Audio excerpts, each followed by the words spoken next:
Dalam nama Bapa dan Putra dan Roh Kudus, amin. Umat Allahku yang terkasih, hari ini hari Minggu Prapaskah yang keempat. Injil yang kita renungkan dari Lukas 15 ayat 11 sampai 32 tentang anak yang hilang. Keseluruhan perumpamaan yang luar biasa ini salah satu cerita terbesar dalam sejarah dunia. Sebetulnya pada intinya berbicara tentang relasi kita, hubungan kita dengan Bapa, dengan Allah Bapa.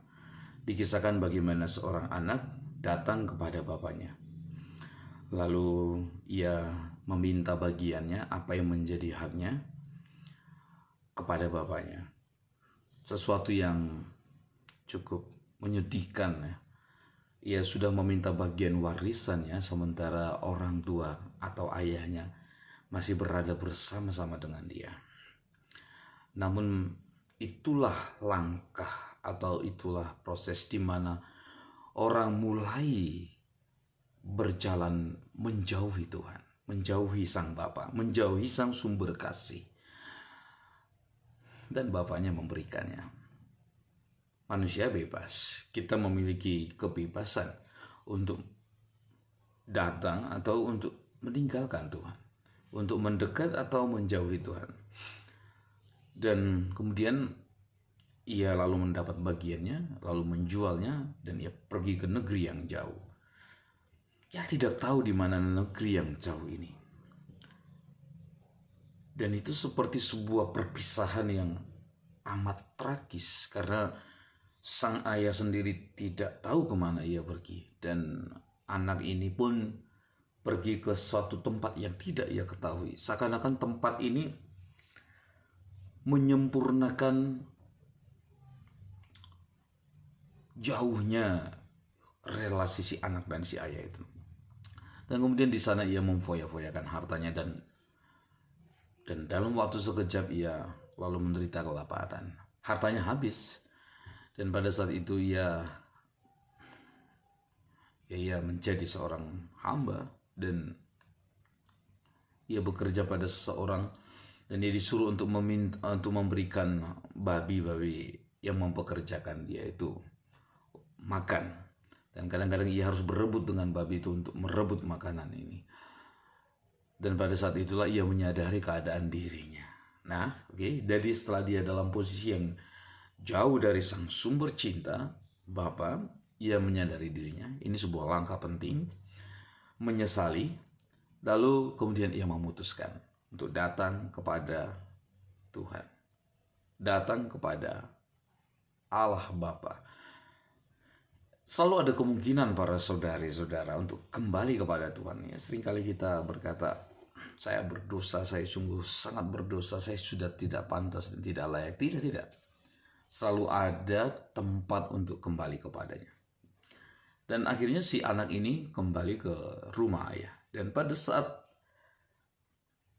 dari kejauhan, sang ayah ini sudah melihat anak ini. Ia sudah merindu-rindukan, ia sudah menanti-nantikan. Setiap hari ia berdoa supaya ayahnya pulang, supaya anaknya pulang. Luar biasa ayah ini. Dan bahkan ia melihat bahwa dari kejauhan anaknya, dan dia sudah melihatnya dari kejauhan. Bayangin setelah ia ditinggal selama kurun beberapa waktu lamanya, dan tentu keadaan si anak ini compang-camping. Mungkin saja dengan keadaan yang buruk kita tidak lagi mengenali anak itu, tapi sang ayah ini mengenal anak itu. Dan apa yang terjadi?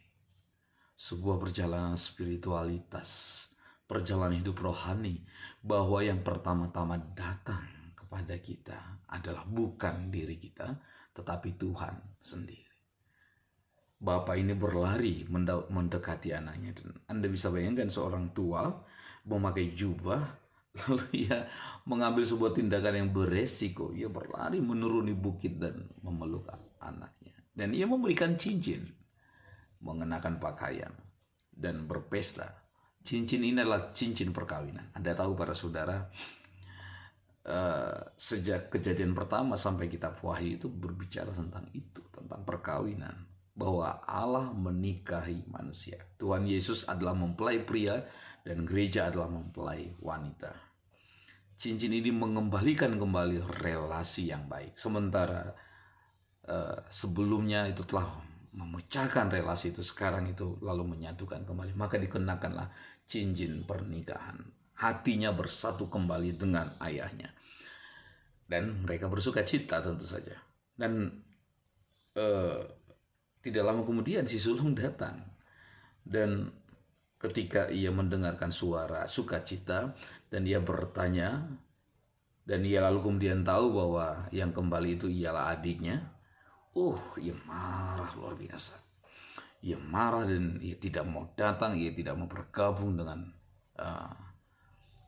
adiknya dan ayahnya, dan seluruh hamba-hambanya bersukacita karena adiknya yang hilang itu kini sudah didapat kembali, sudah bersatu kembali. Lalu ayahnya akhirnya turun lagi, ayahnya akhirnya keluar lagi untuk mendapati dia. Ia lalu melancarkan serangkaian protes. Ia lalu membandingkan dirinya dengan si adik. Aku baik, dia tidak. Aku melakukan segala sesuatu yang ayah perintahkan sementara dia tidak, dan sebagainya. Si ayah kembali lagi menunjukkan kasihnya. Ia berkata bahwa segala kepunyaanku adalah juga kepunyaan. Tapi pada saat ini kita harus bersuka cita karena adikmu yang hilang kini didapat kembali. Menariknya, kita tidak tahu kisah itu, apakah si sulung ini memilih bergabung atau ia tetap ada di luar. Jadi, dalam perumpamaan ini, ada 2 orang hilang. Ada 2 anak yang hilang. Baik si bungsu maupun si sulung. Si sulung juga hilang. Hilang karena ia tidak menyadari dirinya ada bersama-sama bersatu dengan ayahnya. Ia masih berada dalam perhambaan. Sehingga ia tidak bisa menikmati sukacita bersama ayahnya. Karena apa? Ia seorang pekerja. Ia memposisikan dirinya sebagai pekerja, bukan sebagai anak. Ada 2 anak yang hilang. Si bungsu itu hilang, tapi ia datang kembali. Ia bersatu kembali. Tapi kita tidak tahu si sulung bagaimana. Apakah ia akhirnya tetap bersatu atau ia hilang? Mari kita sadari bahwa perjalanan spiritualitas kita, perjalanan rohani kita itu tercermin dari 2 gambaran orang ini. Satu berdosa, satu melakukan kejahatan, satu melakukan apa yang tidak disenangi Tuhan. Tetapi yang satu merasa diri menjadi lebih baik. Aku tidak melakukan yang tidak baik, aku melakukan ini, aku melakukan ini. Saudara, relasi yang paling mendewasakan adalah ketika kita menyadari, ketika kita tahu bahwa aku dikasihi, dan oleh karena itu aku lalu belajar untuk mengasihi. Jadi situ ada sebuah dinamika yang membuat kita menjadi lebih dewasa, menjadi semakin sesuai dengan apa yang dikehendaki Allah. Kedua-duanya ini adalah bagian dari hidup saya, hidup kita. Mari kita di masa pertobatan ini menyadari kehilangan diri kita. Menyadari bahwa kita pun bukan lagi secara jarak, tapi secara spiritual kadang-kadang menjauh dari Tuhan. Dan Tuhan selalu merindukan kita. Karena segala milik Tuhan adalah juga menjadi milik kita. Tuhan memberkati. Bapa dan Putra dan Roh Kudus. Amin.